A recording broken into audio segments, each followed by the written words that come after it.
Charlie Dompler is arguably the most beloved character in Smiling Friends. A man who has captured the hearts of fans ever since his first words on screen.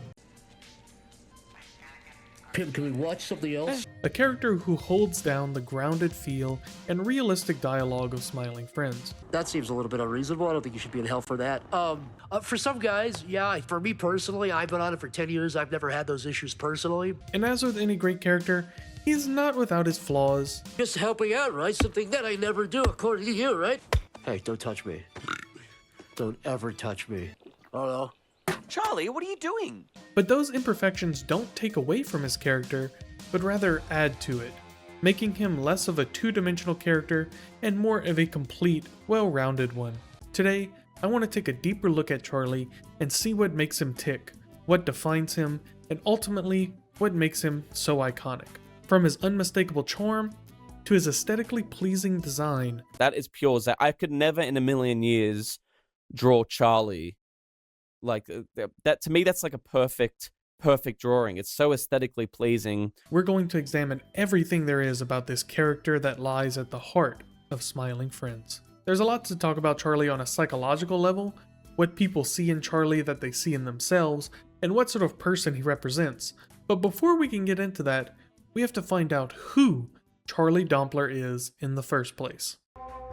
The largest aspect we get to see of Charlie's life is his job at Smiling Friends Incorporated, a company whose entire purpose is to bring joy and smiles into the world. At first it might seem like Charlie is a poor fit for this position. He's often grumpy and a cynical figure that wouldn't be the first person you think of when imagining one who would bring joy into the world. You are getting kind of old, dude. What? Yeah, no, I mean, it's okay. You know, like, we're all getting older. I guess our best years are just behind us. It's fine. But I think here, it's important to remember that the world Smiling Friends is based in is not an idealistic, typical cartoon world where the default state of characters is absolute bliss until acted upon by external forces. Characters in Smiling Friends are complex and more realistic than that. They exist in a state of mundaneness, as most of us do on a day-to-day basis, neither filled with dread or bursting with ecstasy. Instead, they simply exist, because what else can you do? Living in a perpetual state of one extreme or another, no matter how happy the emotion is on paper, is just not realistic. Now, Charlie isn't the only character in the show that feels this real, but I think he's the best example of the everyman, the person who is existing rather than living every day to the fullest. He goes to a job that he's dispassionate about, has vices that take his mind off of reality, attends social events that he's not overly enthused about going to, has a strenuous relationship with his girlfriend, and just in general, has a pessimistic attitude towards life. Little guys like you and me, we're called peons in this world, and we don't decide who the president is. But despite all those facts, he really isn't bad at his job.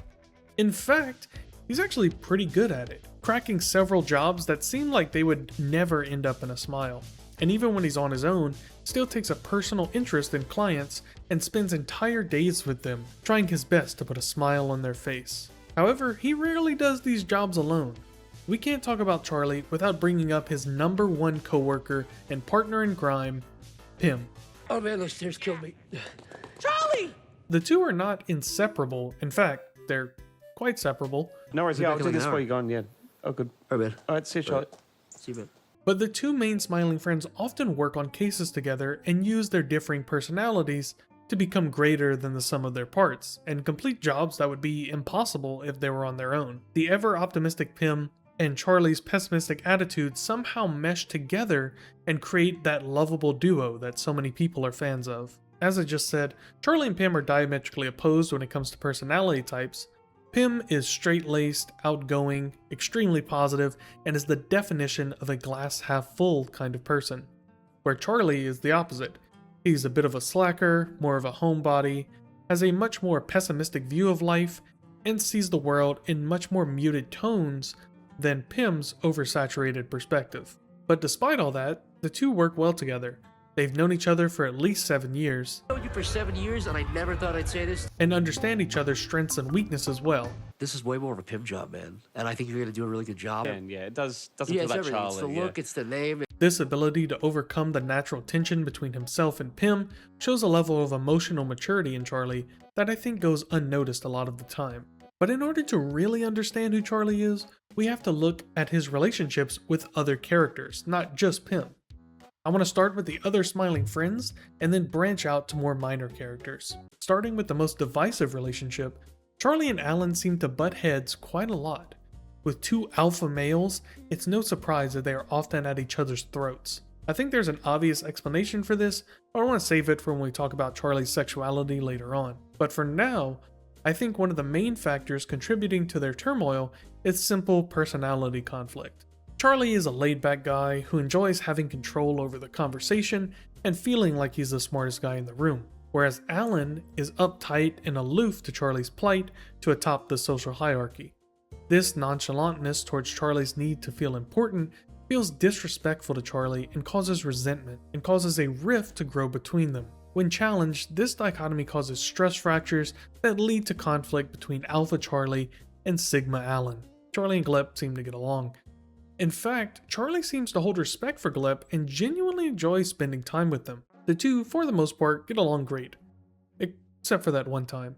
Charlie and the boss also seem to be in good standings, and I think Charlie's adherence to the traditional social hierarchy helps explain this relationship. The boss is, well, Charlie's boss, his superior, so Charlie is more inclined to submit to the boss. Charlie, I'm gonna make this really simple for you, dude. If you don't get into work by noon, you're fired. You hear me? Fired! Rather than push back against his wishes like he does with Alan. As far as characters outside of the office, there are three big ones that come to mind, those being Mip, Charlie's uncle Bilbert, and his girlfriend Zoe. Let's start with the latter. Zoe is a seldom seen character in Smiling Friends, but every time she does show up, I think she tells us a lot about Charlie. Her first appearance is in episode 4 of season 1, a silly Halloween special. In this episode, we are immediately introduced to the main conflict in their relationship.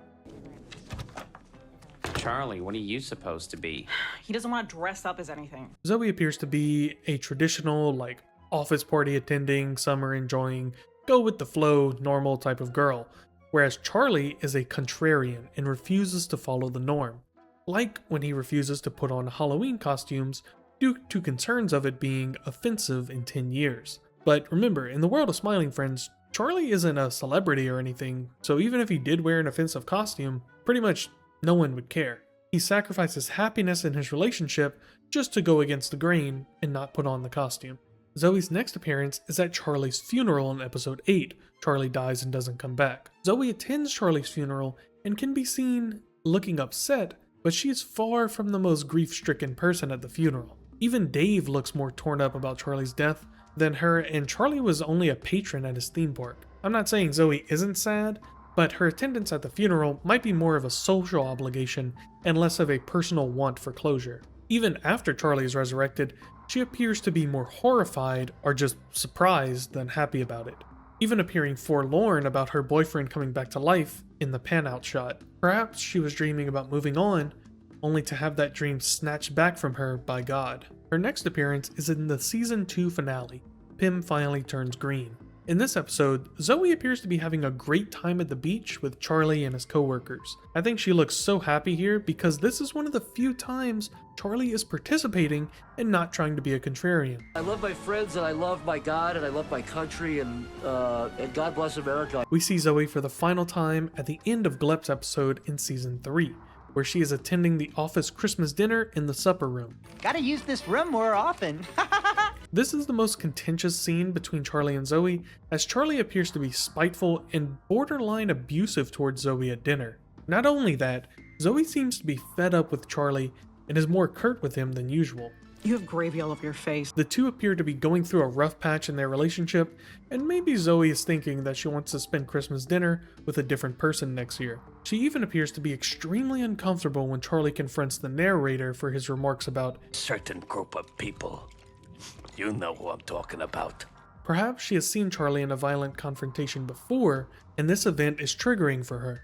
And I'm not saying Charlie is abusive, I don't think that's part of his personality, but I am saying it runs in the family. Charlie's uncle is a looming figure throughout the series, constantly being referenced by Charlie, and from the bits of info we get about him, we expect him to be a colorful figure. You know, I had an uncle who killed an entire family in a gruesome drunk driving accident. My uncle had some sleeping pills laying around to help him sleep at night after he rammed his car into a crowd of people. I can't, man. It's not mine. I'm just holding on to it for my uncle until he gets out of the hospital. Yeah, no, my uncle used to have one of these when he was in his band, the Red Gapers. Does your uncle still know? Yep, he does. Don't worry, my uncle taught me exactly what to do in a situation like this. But then, when we actually meet him, we discover that Charlie's uncle is a pitiful man. Though somewhat similar to Charlie with his engorged nose and slacker look, Bilbert is a pale, unhealthy, and worse version of Charlie. He's like Charlie, the bad ending. A sad old man who is addicted to pills and spends his days naked, watching porn, going to strip clubs, and gambling on underground critter fights. He takes advantage of Charlie, knowing that Charlie looks up to him. He twists that admiration into servitude by making Charlie constantly run errands for him that feed into his vices. He's even physically violent with Charlie, and even more abusive with women. He's the Cincinnati sex pest. We've been trying to catch him for 20 years. And by the way, I don't believe him in this scene. Good job, Charlie. You did it. You finally did it. I think he just finally got caught and is trying to save face in front of Charlie and him, and brighten his legacy by saying this was all some kind of test, whereas in reality, he is just an abusive, worn-out man who is taking advantage of the one person who still cares about him. Through Bilbert, we can see shades of Charlie. He's a warped reflection of what Charlie could become if he gave in to his vices and strayed down the wrong path. The third character that helps us get a glimpse into the personality of Charlie Dompler is Mip, an inhabitant of the Enchanted Forest that he and Pym meet while out on a job. Mip appeals to Charlie's narcissistic tendencies by declaring Charlie a hero after he pulls a splinter out of a tree. Because of this, Charlie immediately abandons his dislike of the Enchanted Forest and the quest within it and sets off on a series of adventures with Mip. This appeal to character is something that comes up frequently with Charlie. He's always willing to drop the larger situation if it means he gets to talk about himself. You like to have fun too? I mean, you know, you're asking about me? I mean, don't those drugs come with, like, nasty side effects or something? For me personally, I've been on it for 10 years. I've never had those issues personally, but I don't think Charlie's a full-blown narcissist, but rather someone who is lacking confidence in certain aspects of himself and jumps at the opportunity to validate himself. We'll come back to Mip soon, but first, let's hold a mirror up to Charlie and see who he is supposed to represent. What kind of person is the inspiration for Charlie Dompler? Charlie is a representation of the average guy. A cynic who sometimes thinks nothing matters at all, we're called peons in this world, and we don't decide who the president is. and enjoys some creature comforts. Oh, yeah.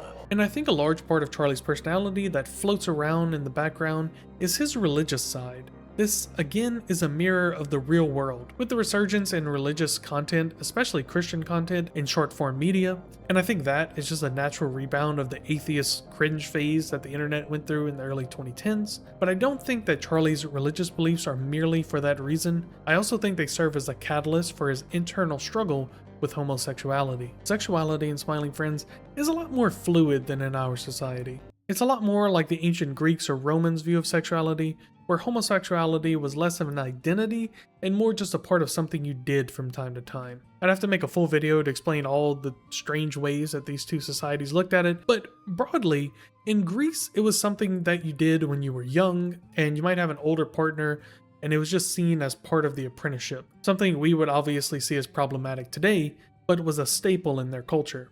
Also, if you want a little giggle, look up how and why the Spartans had gay sex the way they did. The Romans idealized the Greeks despite conquering them. They saw the Greeks as the height of sophistication, but they would of course add their own little Roman flair to Greek culture, so homosexuality in Rome was more of a social standing.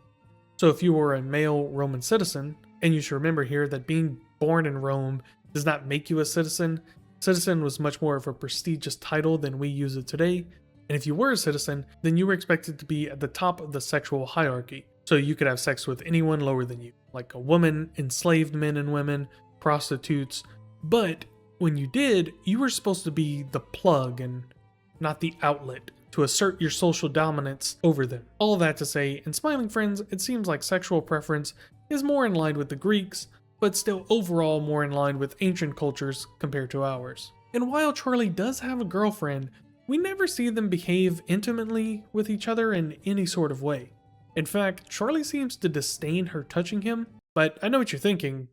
What about Mustard? Charlie seems obviously tempted by her, so he couldn't be gay.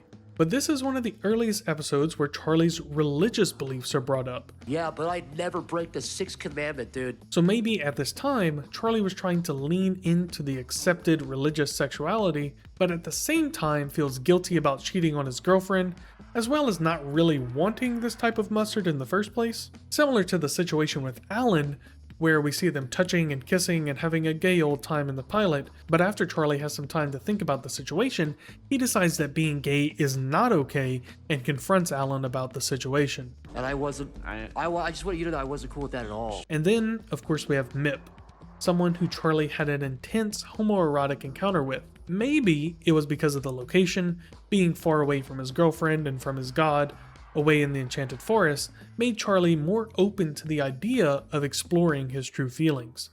But then Mip calls the situation off, probably because he plans on sacrificing Charlie in order to deliver the bomb to the princess anyways, and doesn't want to have any romantic ties to the man he's about to blow into smithereens. This rejection by Mip, as well as all the other negative experiences we've brought up, plus Charlie's adherence to religion, eventually pushes him to rejecting his sexuality altogether, and choosing instead to not be touched at all and live a life of quiet desperation.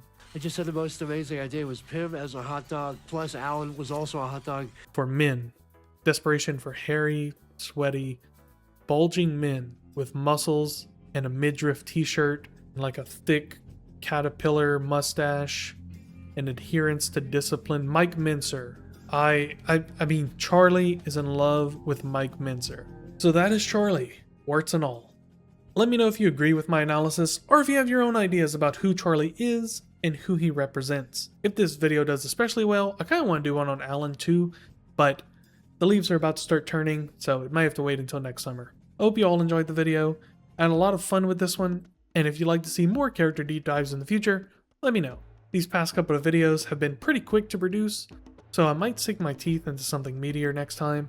If you made it this far, thank you so much for taking the time to watch these silly little videos as you're AFKing shooting stars. I have a big video coming up this fall that I'm really excited about, so if you're not subscribed, perhaps you should change that just to catch that video. One last time, thank you for watching. I'm going to reply to some comments now, but if you don't care for that, have a great night, everyone. Okay, starting with comments, I want to read this one out just because this is the exact kind of lore that I love, and I can't believe I didn't catch this while I was making the Smiling Friends iceberg, but thank you to Radioactive Kitten Productions for catching this. He said, by the way, in the one horror episode, all the characters die in ways that they hurt someone else previously. Charlie turned into slime because of the melting snowman, which you could also say that Mip turned into slime, although that was more Pim's fault, whatever. Mr. Boss let his mom die. Alan was a jerk to the spider dude while distracting him at the store. Glep drove the producer insane by spitting on him, which got him killed. 'Twas all foreshadowed. This is the kind of like foreshadowing that I absolutely love, that comes back around and it's put into the show in a really clever way. I didn't even realize this when I was making the iceberg or watching it, so very excited someone commented this so I could see that. Thank you for the comment. I was very excited that people are enjoying the videos so much. I will keep making them, of course, but glad you guys are enjoying them. Like I kind of teased at the end of the video, I have a big video that I'm very excited to drop this fall, and I think you guys are going to enjoy that quite a lot. Also have a few more Gravity Falls videos planned, but I think I might have to wait until summer rolls back around again, because maybe if I do one on like the Summerween episode or something or other, but it feels much more like a summer show and less of like something you do in the fall and winter. So I've got some more Gravity Falls ideas, but they might have to wait for a bit. And yes, the Courage video is coming. Just give me a little bit of time on that one. But I have at least 2 Courage videos in mind. But I still need to rewatch the series first, so give me a little bit of time on that. That is the end of the comments. Thank you so much for watching. I don't want to spend half the runtime talking about something the video is not about, so I'm gonna go. If you enjoyed the video, let me know, like it, go watch the Smiling Friends puppet episodes. One last time, thank you for watching, and I will see you next time.